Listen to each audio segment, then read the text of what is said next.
السلام عليكم ورحمة الله وبركاته.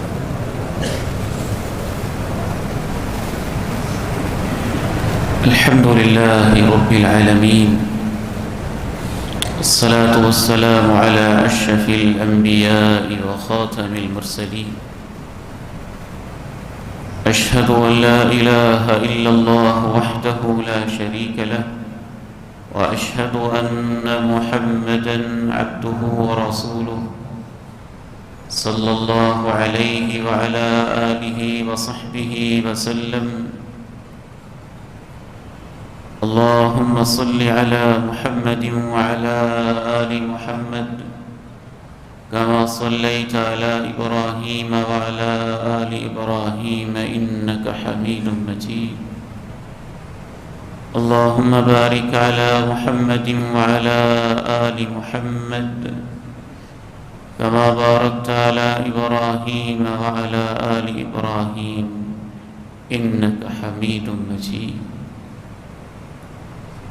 رب اشرح لي صدري ويسر لي أمري واحلل عقدة من لساني يفقهوا قولي. اللهم آت نفسي تقواها وزكها فأنت خير من زكاها أنت وليها ومولاها. أما بعد، فأعوذ بالله السميع العليم من الشيطان الرجيم من همزه ونفخه ونفثه. بسم الله الرحمن الرحيم.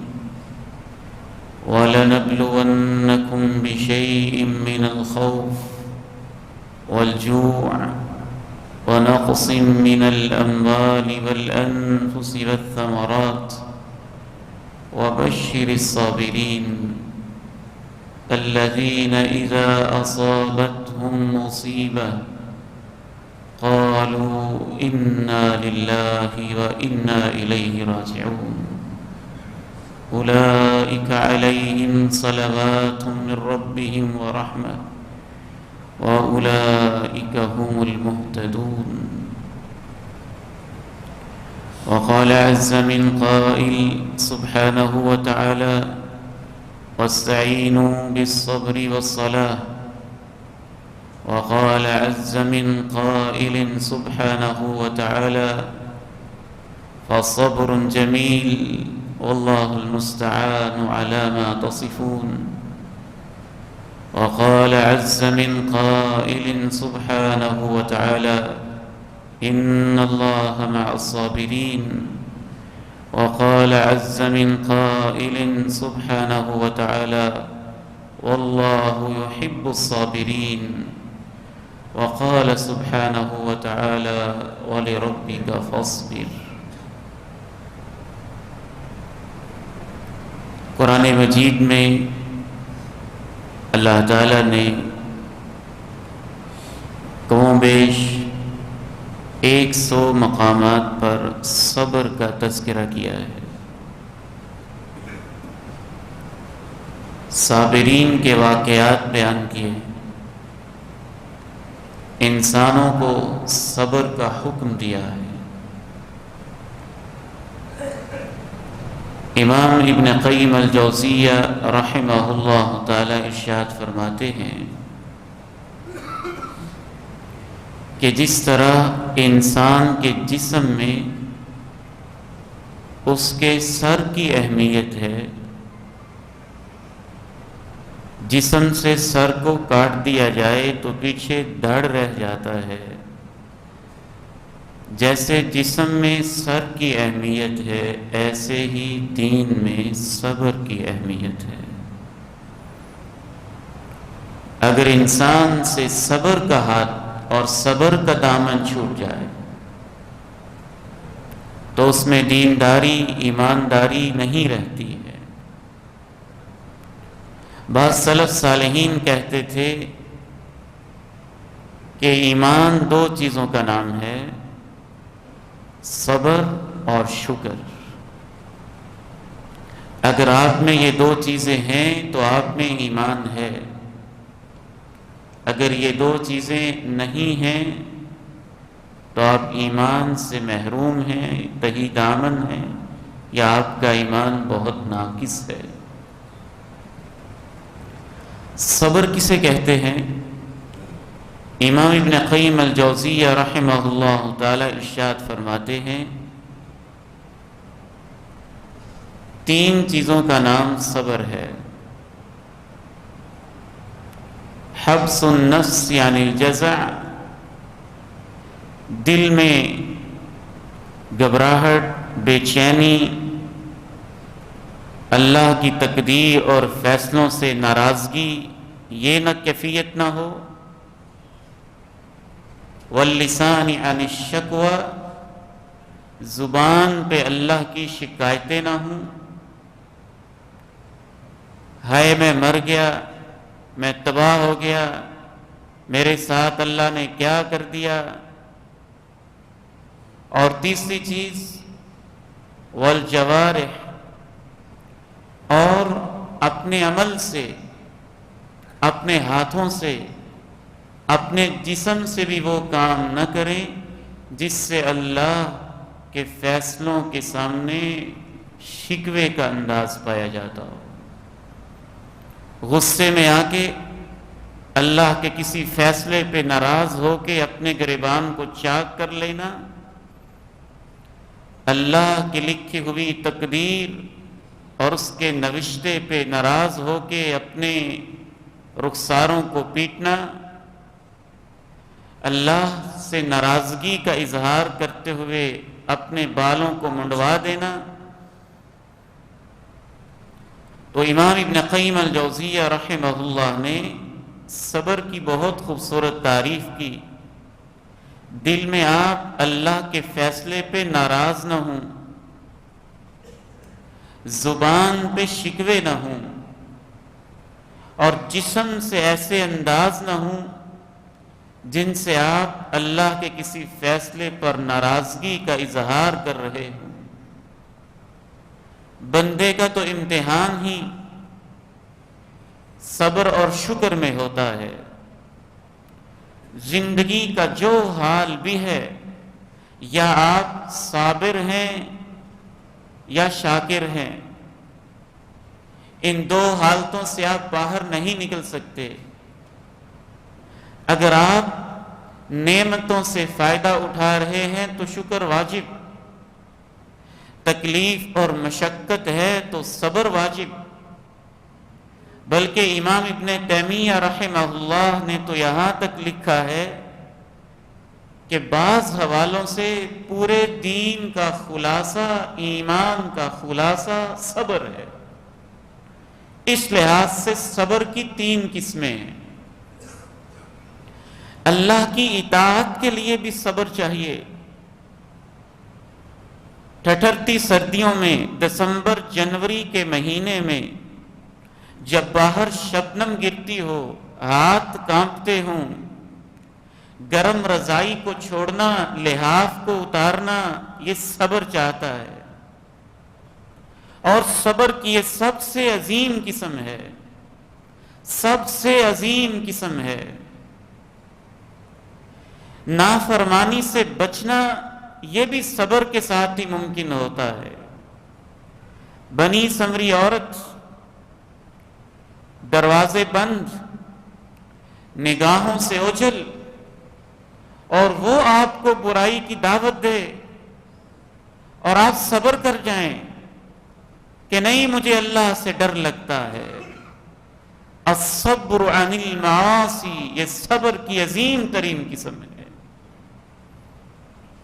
میدان جنگ سجا ہو، نیزے برستے ہوں، تلواریں چمک رہی ہوں، لاشیں گر رہی ہوں، زخموں سے خون بہتا ہو، اور آدمی ڈٹ کے کھڑا ہو جہاد کی راہ میں، یہ عظیم صبر کا تقاضا کرتا ہے۔ بلکہ امام ابن تیمیہ رحمہ اللہ فرماتے ہیں کہ مصیبتوں پر صبر کرنا یہ بھی صبر کی ایک قسم ہے، لیکن یہ صبر تو اضطراری ہوتا ہے، بندے کے پاس کی اور آپشن ہی نہیں ہوتی۔ بیمار ہو گیا، صبر نہیں کرے گا تو کیا کرے گا؟ فوتگی ہو گئی صبر نہیں کرے گا تو کیا کرے گا؟ زخم لگ گیا صبر کرے گا تو صبر نہیں کرے گا تو کیا کر سکتا ہے؟ اللہ کا کیا بگاڑ سکتا ہے؟ یہ صبر اضطراری ہے، یہ آپ کی مجبوری ہے، صبر کے بغیر چارہ ہی نہیں۔ شیخ الاسلام امام ابن تیمیہ فرماتے ہیں جناب یعقوب کی زندگی میں دو قسم کے صبر کے موقع آئے، ایک صبر اضطراری تھا، ایک صبر اختیاری تھا۔ جناب یوسف کی زندگی میں صبر کے دو موقع آئے، ایک صبر اضطراری تھا، ایک صبر اختیاری تھا۔ بھائیوں نے کنویں میں پھینکا، یہ صبر اضطراری تھا۔ بادشاہ نے جیل میں بھیجا، یہ صبر اضطراری تھا۔ بھائیوں نے سازش کی، یہ صبر اضطراری تھا۔ اور جب مصر کی حسینہ بن سور کے دروازے بند کر کے اپنے جمال کے ساتھ خوبصورتی کے ساتھ سامنے آ کے اس نے برائی کی دعوت دی، یہ صبر اختیاری تھا۔ جیل میں جانا بھی صبر تھا، مصیبتیں سہنا بھی صبر تھا، لیکن عورت کے سامنے اپنی آزاد مرضی سے برائی سے بچ جانا یہ صبر کی اعلیٰ ترین قسم تھی، یہ اس سے اونچے درجے کا صبر تھا، کیونکہ وہ صبر اضطراری ہے، اس میں آپ کے پاس فیصلے کی اور آپشن کی گنجائش ہی نہیں، آپ کے ہاتھ میں فیصلہ ہے ہی نہیں، ایک فیصلہ اللہ کی طرف سے آ گیا، آپ کو سہنا پڑا۔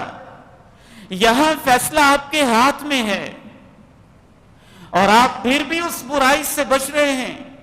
تو جناب یوسف علیہ السلام نے اس ملکہ کی دعوت پر جو صبر کیا تھا، امام ابن تیمیہ فرماتے ہیں وہ جیل میں چلے جانے اور کنویں میں پھینکے جانے پر جو صبر کیا تھا اس سے بڑھ کر تھا۔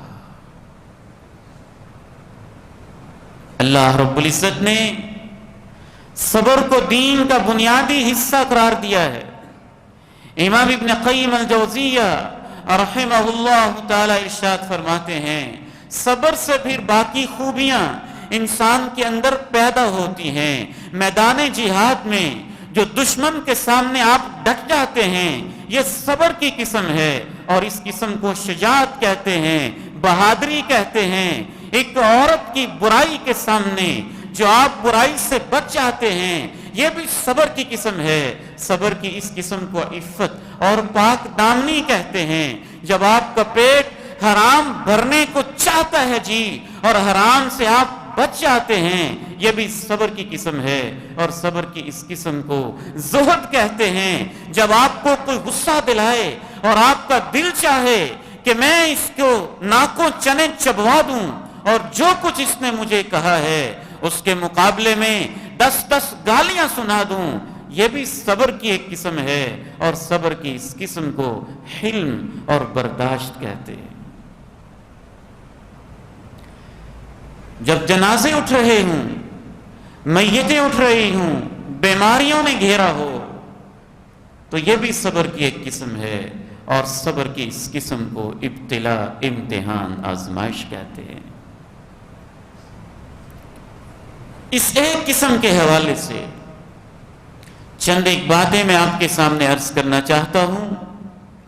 سب سے پہلا اصول یہ ذہن میں رکھیے، اللہ سے دعا یہ کرنی چاہیے کہ اللہ ہمیں عافیت عطا فرما، عافیت عطا فرما، یعنی آزمائشوں سے بچا، بیماریوں کی آزمائشیں، فقر و فاقہ کی آزمائشیں، دشمنوں کی آزمائشیں، حاسدین کی آزمائشیں، جنات کی آزمائشیں، تقدیر کے فیصلوں کی آزمائشیں، میتوں کو کندھوں پہ اٹھانے کی آزمائشیں، ماں باپ سے جدائیوں کی آزمائشیں، اولاد کی نافرمانیوں کی آزمائشیں۔ سب سے پہلی چیز، سب سے بڑی نعمت عافیت ہے۔ اس لیے اللہ کے پیارے نبی علیہ السلام نے فرمایا صلی اللہ العافیہ، اللہ سے عافیت مانگتے رہا کرو، اللہ سے کہتے رہا کرو اللہ ہم کمزور ہیں، ہمیں بچا کے رکھنا، ہم ناتواں ہیں، ہمیں آزمائشوں سے بچانا۔ لیکن اگر کوئی آزمائش آ جائے تو پھر سب سے بڑی نعمت اللہ کی کہ انسان کو صبر کی توفیق مل جائے۔ جب آزمائش آ جائے پھر صبر مانگیں۔ ما اعطی احد عطاء خیرا واوسع من الصبر، آزمائشوں کے آنے کے بعد پھر صبر سے بڑی نعمت کوئی نہیں ہے۔ پھر اللہ سے حوصلے مانگیں، ہمت مانگیں، صبر مانگیں، اور ذہنی طور پہ تیار رہیں کہ آزمائشیں آ کے رہتی ہیں۔ یہ جنت ہے، یہ جنت ہی ہے جہاں آزمائشیں نہیں آتی۔ دنیا تو قید خانہ ہے، اور اللہ نے قسمیں اٹھانے کے انداز میں کہا وَلَنَبْلُوَنَّكُمْ بِشَيْءٍ مِّنَ الْخَوْفِ وَالْجُوعِ وَنَقْصٍ مِّنَ الْأَمْوَالِ وَالْأَنفُسِ وَالثَّمَرَاتِ، 5 قسم کے امتحان ہم لازماً ہر صورت میں تمہارے لے کر رہیں گے۔ ہر انسان کی زندگی میں یہ 5 امتحان آتے ہیں۔ بِشَيْءٍ مِّنَ الْخَوْفِ، خوف کا امتحان، دشمن کا خوف، بیماریوں کا خوف، پتہ نہیں حالات کا خوف، کیسے کیسے اندیشے، کیسے کیسے ڈر، کیسے کیسے خوف، حملوں کا خوف، جنگوں کا خوف، خوف کا امتحان، خوف کی آزمائش، والجوع، بھوک کی آزمائش، بھوک کا امتحان بھی لیں گے، فقر و فاقہ، غربت، افلاس۔ ہم نے تو اس میں سے کچھ دیکھا ہی نہیں، جنہوں نے دیکھا تھا ان سے پوچھئے۔ ماں جی عائشہ صدیقہ رضی اللہ تعالی عنہا فرماتی ہیں اللہ کے نبی کے گھر میں 2 مہینے بعض دفعہ ہمارے گھروں میں چولہا نہیں جلتا تھا۔ کس پہ گزارا کرتے تھے؟ بانجے نے پوچھا خالہ جی گزارا کس پہ ہوتا تھا؟ الاسودان التمر والماء، پانی اور کھجور، کھجور کھا لیتے تھے، پانی پی لیتے تھے، اور اسی پر گزارا کرتے تھے۔ ہم تمہیں آزمائیں گے 5 امتحان دے کر، خوف کا امتحان، بھوک کا امتحان، صحابہ کو آزمایا گیا، کھجور کی گٹھلیاں چوس چوس کے گزارا کیا، درختوں کے پتے کھا کھا کے گزارا کیا، حتیٰ کہ صحابہ کہتے ہیں جس طرح سے جانور کے فضلات ہوتے ہیں، بکریوں کے فضلات ہوتے ہیں، مینگنیاں سی ہوتی ہیں، بھوک کی شدت کی وجہ سے اس طرح سے ہمیں قضائے حاجت آیا کرتی تھی۔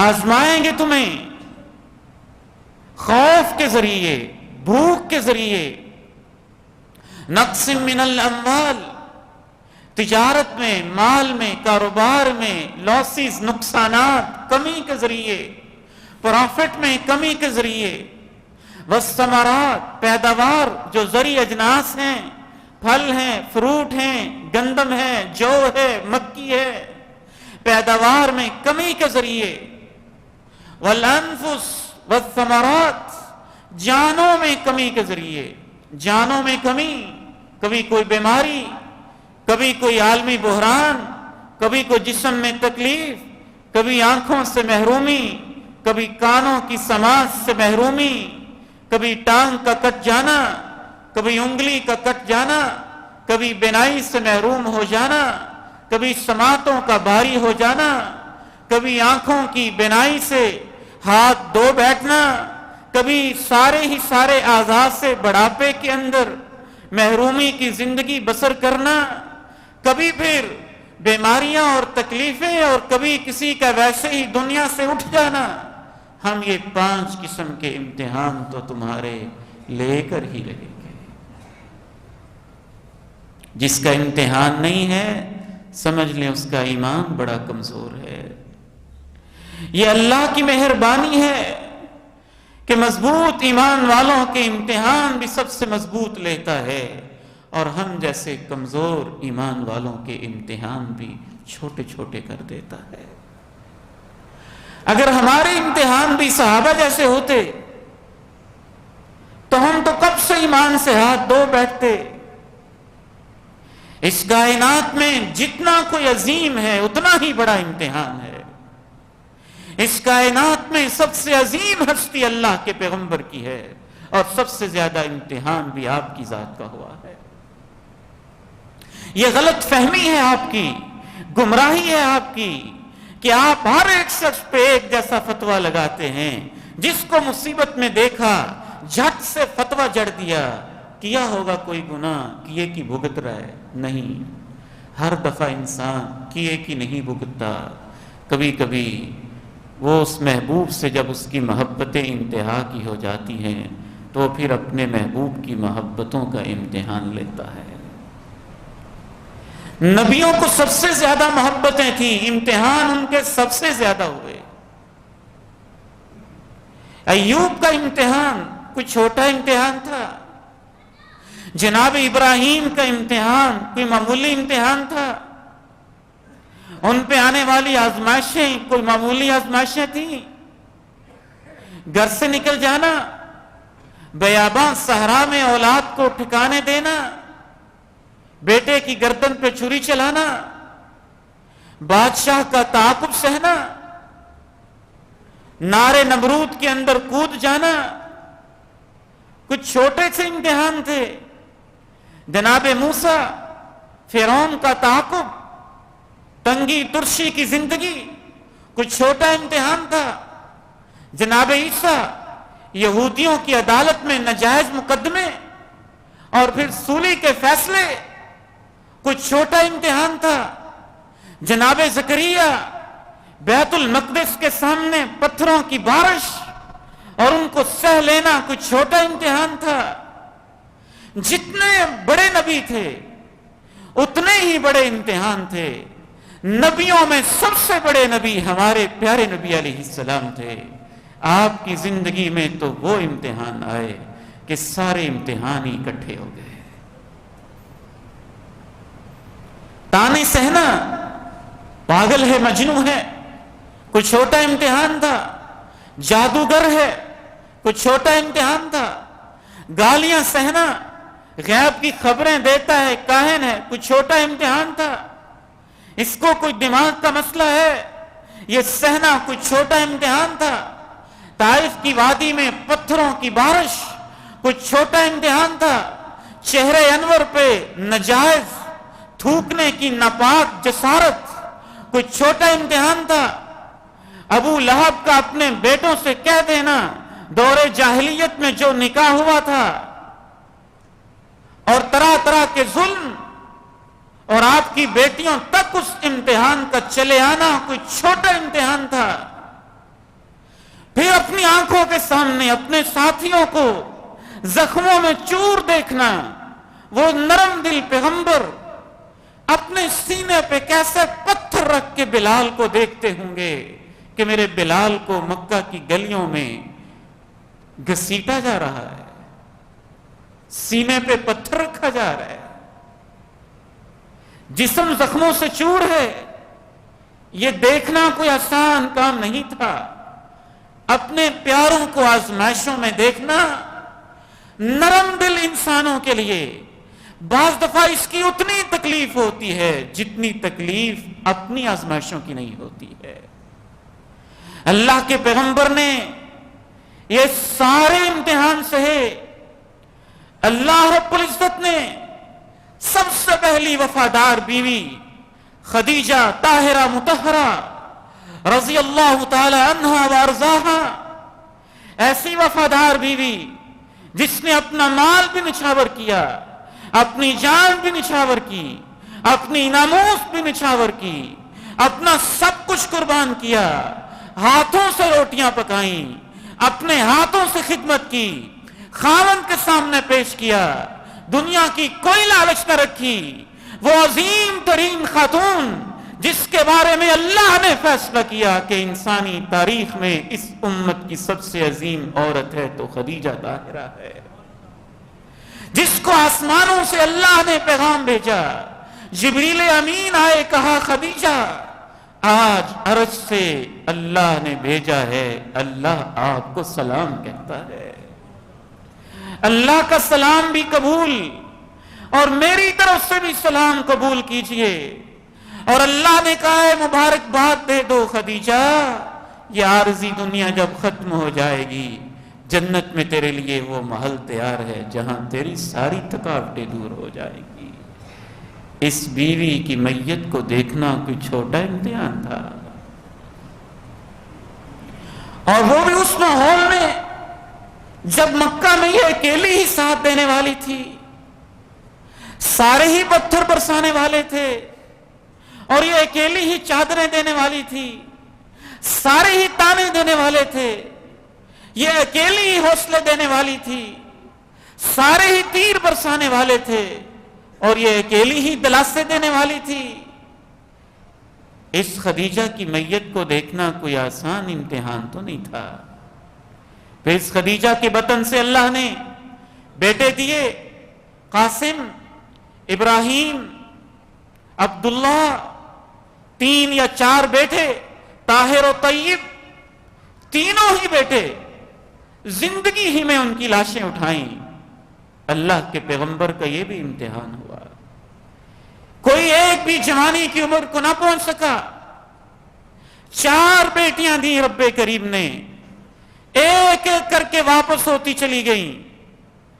آپ کی زندگی میں آپ کی بیٹی 2 صدی ہجری کے اندر سیدہ رقیہ اللہ کو پیاری ہو گئیں جوانی کی عمر میں، اور داماد عثمان ابن عفان، ادھر سے بدر کا میدان سجا ہوا، مشرکین سر پہ چڑھے ہوئے، ان سے معرکے کی تیاریاں، ادھر سے اللہ کے پیغمبر کی بیٹی بیمار، تکلیف کے اندر مبتلا، داماد غمزدہ۔ کہا عثمان تیرا دل تو نہیں چاہتا ہوگا کہ اسلام کے پہلے معرکے میں تو پیچھے رہ جائے؟ کس دل کے ساتھ اللہ کے پیغمبر اپنی بیٹی کو اور اپنے داماد کو گھر میں تنہا چھوڑ کے گئے ہوں گے؟ ادھر سے غزوہ بدر ہوتا ہے، ادھر سے اپنی بیٹی کی لاش اٹھاتے ہیں، جنازہ پڑھتے ہیں۔ یہ کوئی چھوٹا امتحان تو نہیں تھا۔ 8 ہجری میں دوسری بیٹی ام کلثوم، وہ بھی اللہ کو پیاری ہو گئی۔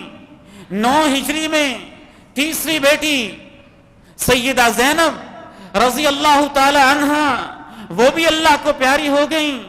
اسی اثناء میں ان بیٹیوں سے اللہ نے جو نواسیاں دی تھیں، وہ بھی اکثر ایک ایک کر کے اللہ کو پیارے ہو گئے۔ اسی اثناء میں اللہ نے جو عظیم چچا دیا تھا، قدم قدم پہ ساتھ دینے والا، وہ بھی اللہ کو پیارا ہو گیا۔ اسی اثناء میں مکی زندگی کے اندر ہی دوسرے چچا محترم، قدم قدم پہ ساتھ دینے والے، وہ بھی اللہ کو پیارے ہو گئے۔ باپ تھے تو ان کو دیکھنے کی بھی مہلت نصیب نہیں ہوئی، ماں تھی وہ بھی بچپن کے اندر رخصت ہو گئی۔ آپ اندازہ تو کیجئے کتنے امتحان تھے اللہ کے پیغمبر کی زندگی میں، جو سارے اکٹھے، سارے ہی جمع ہو گئے۔ پھر 3 ہجری کے اندر تو اتنا بڑا امتحان تھا کہ شاید ہی اس امتحان کو کوئی برداشت کر سکے۔ 70 پیارے صحابہ جو زندگی بھر کی وفائیں کرنے والے تھے، ان کی لاشیں آپ کے سامنے اکٹھی پڑی ہوئی تھی۔ ایک ساتھ ان لاشوں کو دیکھنا کچھ چھوٹا امتحان تھا، اور لاشیں بھی ان وفادار ساتھیوں کے۔ ایک ساتھی دنیا سے رخصت ہو جائے تو ساری زندگی انسان اسے بھولتا نہیں ہے۔ وفادار، مخلص، وفاشار ایک ساتھی دنیا سے رخصت ہو جائے تو انسان اس کی وفات نہیں بھول پاتا۔ یہاں تو 70 لاشیں پڑے ہوئے تھے، 70 کے 70 ایک میدان میں اکٹھے پڑے ہوئے ہیں، اور لاشیں بھی وہ ہیں مصعب ابن عمیر جس نے ساری زندگی وفائیں کی، مکی زندگی میں شہزادہ تھا، جو مالدار تھا، جو گھر سے نکلتا تھا تو خوشبو ایسی ہوتی تھیں کہ مکہ کی عورتیں سونگتی رہ جاتی تھیں، کہتی تھی اس گلی سے مصعب گزر کے گیا ہے، اس کی خوشبو آ رہی ہے، اتنا وفادار، بھیجا جاؤ مدینہ میں جا کے جو قرآن سیکھا ہے مدینہ والوں کو سکھا دو۔ وفائیں اتنی کہ آپ کے آنے سے پہلے مدینے میں محنت کر کے پورے مدینے کو مسلمان کر دیا تھا، گھر گھر میں قرآن کی تعلیم پھیلا دی تھی۔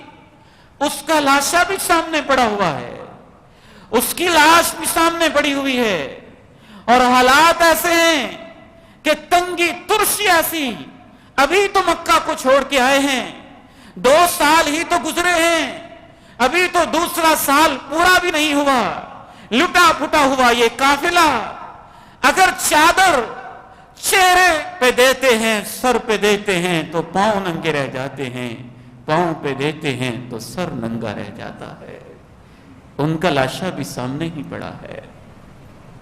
آپ کے چچا سید حمزہ رضی اللہ تعالی عنہ، سید الشہداء، جسم کے اوپر اتنے زخم کہ لاش کے ٹکڑے ٹکڑے کیے ہوئے، وہ لاش بھی سامنے پڑی ہوئی ہے۔ اور ایسے ایسے صحابہ جن کے بارے میں آپ نے کہا یہ میرا ہے میں اس کا ہوں، جلیبیب چھوٹا سا صحابی، صحابہ کہتے ہیں مختلف میتوں کے لیے چارپائیاں تھیں اور جلیبیب کے لیے چارپائی اللہ کے نبی کے ہاتھ ہی تھے، ہاتھوں میں اٹھایا ہوا لاشے کو، جلیبیب منی وانا من، جلیبیب تو میرا ہے میں تیرا ہوں، جلیبیب تو میرا ہے میں تیرا ہوں۔ کیا ہو گیا اس امت کو جو صبر والی امت تھی، استقامت والی امت تھی، ہمت والی امت تھی، جرأتوں والی امت تھی، میدانوں والی امت تھی، جہاد والی امت تھی، شجاعت والی امت تھی، بصالت والی امت تھی، جس امت میں عام میت پہ بین کرنا بھی جرم تھا، شہید پہ بین کرنا اس کا تو اس امت نے کبھی سوچا بھی نہیں تھا۔ یہ شہداء، ان کی روحیں آسمانوں پہ جب پہنچیں، یہ اپنے اللہ سے کہنے لگے، رب کریم نے ان کی روحوں کو جنتی پرندوں میں ڈالا، ان جنتی پرندوں کو آزاد کر دیا، عرش کے نیچے قندیلوں میں رکھا، کہا جنت میں جہاں چاہتے ہو جو چاہتے ہو میری جنت سے ابھی سے کھانا شروع کر دو۔ شہیدوں کی روحیں اللہ سے کہنے لگی، اللہ ہمارا دل چاہتا ہے ہم واپس جائیں اور جا کے اپنے وارثوں کو بتائیں کہ شہادت کے مزے کیا ہوتے ہیں، ہم واپس جائیں جا کے اپنے وارثوں کو بتائیں شہادت کے مزے کیا ہوتے ہیں، ہم یہ پیغام دینا چاہتے ہیں۔ اللہ نے کہا یہاں جو آتا ہے اس سے واپس نہیں بھیجا جاتا، اے شہیدو تمہارا پیغام اپنا قرآن بنا کے میں خود ہی پہنچا دیتا ہوں۔ اس موقع پہ یہ آیت اتری، وَلَا تَحْسَبَنَّ الَّذِينَ قُتِلُوا فِي سَبِيلِ اللَّهِ أَمْوَاتًا، یہ نہ سمجھنا کہ وہ مرے ہوئے ہیں، احیاء عند ربہم، وہ اپنے رب کے پاس زندہ ہے، یہ نہیں کہا قبروں میں زندہ ہے، کہا رب کے پاس زندہ ہیں، یرزقون، وہاں ان کو رزق دیا جا رہا ہے، ان کی روحیں پرندوں میں ہیں، ان کو رزق جنت کا دیا جا رہا ہے، وہ جنت کی سیر کر رہے ہیں، اس کی نعمتیں کھا رہے ہیں اور کھانے کھا رہے ہیں۔ اے میرے نوجوان بیٹو، اے میری بیٹیوں، میری ماں، میری بہنوں، میرے بزرگوں، میں آپ سے دست اپیل کرتا ہوں، اس امت کو سمجھاؤ کہ اس امت کو کیا ہو گیا ہے، یہ شہیدوں پہ ماتم کرتی ہے اور اس ماتم کو دین کا حصہ قرار دیتی ہے۔ شہید پہ ماتم کرنا یہ تو عجیب بات ہے، ایک عام میت پر بھی ماتم کی اجازت نہیں۔ اللہ کے پیارے نبی علیہ الصلوۃ والسلام جو دین ہمیں دے کے گئے، یہ دین اتنا عظیم ہے، اس دین میں صبر دین کا حصہ ہے، آدھا ایمان ہے، آدھا ایمان۔ بلکہ جو ان شہیدوں پہ صبر کرنے کی بجائے ماتمی انداز اپناتا ہے، سمجھ لیجئے کہ وہ تو آدھے ایمان سے ویسے ہی محروم ہے، آدھے ایمان سے فارغ ہے۔ اور پھر اس ماتم، نوحہ، بین، گریبان چاک کرنا، اللہ کے فیصلوں پہ ناراضگی کا اظہار کرنا، اللہ سے شکویں شکایتیں کرنا، یہ تو اتنا بڑا جرم ہے، میں اپنی طرف سے کچھ کہنے کی جسارت نہیں کر سکتا، یہ پیغمبر کی حدیثیں عرض کرتا ہوں۔ ایک حدیث میں آپ نے ارشاد فرمایا، یہ بین کرنا ایسی عادت ہے جو کفر ہے۔ النیاحہ اثنان فی امتی، میری امت میں دو عادتیں کافروں والی کفری عادتیں، بین کرنا کفر ہے۔ ایک حدیث میں فرمایا جاہلیت ہے، ایک حدیث میں فرمایا بین کرنا ایسی عادت ہے کہ میری امت میں سے جو شخص یہ کام کرتا ہے وہ میری امت میں سے ہی نہیں ہے۔ لیس منا من لطم الخدود وشق الجیوب ودعا بدعوی الجاہلیہ، جو کسی میت کے تذکرے کر کے گریبان کو چاک کرے، گالوں کو پیٹے، وہ میری امت میں سے نہیں۔ بلکہ ایک چوتھی حدیث میں فرمایا میرا اس سے کوئی تعلق نہیں ہے اور اس کا مجھ سے کوئی تعلق نہیں ہے۔ بلکہ ایک پانچویں حدیث میں یہاں تک کہا، جس مجلس میں، جس محفل میں، جس میت پہ بین کیا جاتا ہے وہاں پہ اللہ کی لعنت پرستی ہے، لعنت پرستی ہے۔ فرمایا صوتان ملعونان، دو آوازیں ایسی ہیں جب وہ اٹھتی ہیں تو لعنت آتی ہے۔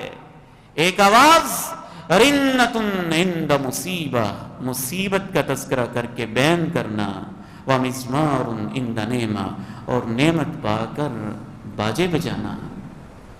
ان دو آوازوں پہ اللہ کی لعنت برستی ہے۔ آئیے اس امت کو ان کے اصل کی طرف لوٹائیے۔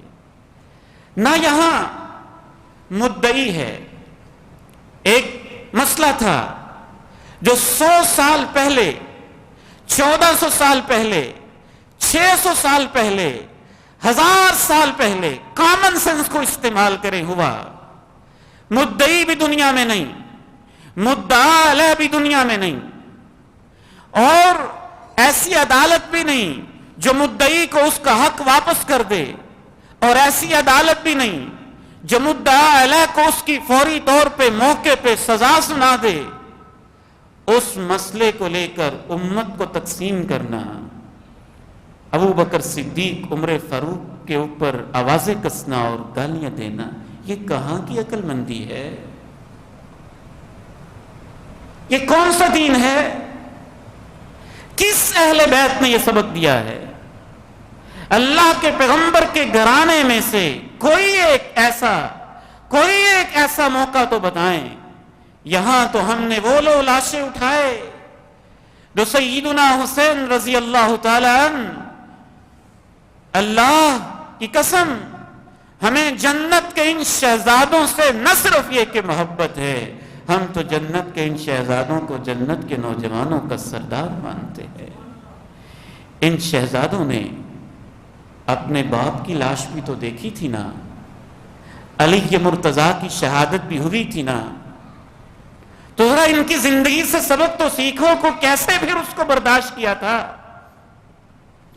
امت نے سب سے بڑا غم ان شہزادوں نے اس دن دیکھا تھا جب ان کے نانا دنیا سے رخصت ہو رہے تھے، دنیا سے جا رہے تھے، اور مدینہ منورہ میں اندھیرے چھائے ہوئے تھے، بڑے بڑے صحابہ کے اوپر غم کے پہاڑ ٹوٹے ہوئے تھے۔ یہ امت صبر والی امت ہے، یہ امت جرأتوں والی امت ہے، یہ امت استقامت والی امت ہے۔ کاش اس امت کو یہ سبق دیا جاتا کہ شہادت چاہیے تو کشمیر میں جائیں، شہادت چاہیے، فلسطین میں جائیں، شہیدوں کی سنتوں پہ عمل کرنا ہے تو آپ میدانوں میں آئیں، کفار کو للکاریں، اپنے ہی ملک میں اپنے ہی لوگوں کو اور 13 صدیاں پہلے جانے والے لوگوں کو ایک شہید کے نام پہ گالیاں دینا، یہ سیاست تو ہو سکتی ہے، شہید سے محبت نہیں ہو سکتی۔ اللہ تعالیٰ سے دعا ہے اللہ اس امت کو ہدایت نصیب فرمائے۔ وآخر دعوانا الحمد للہ رب العالمین۔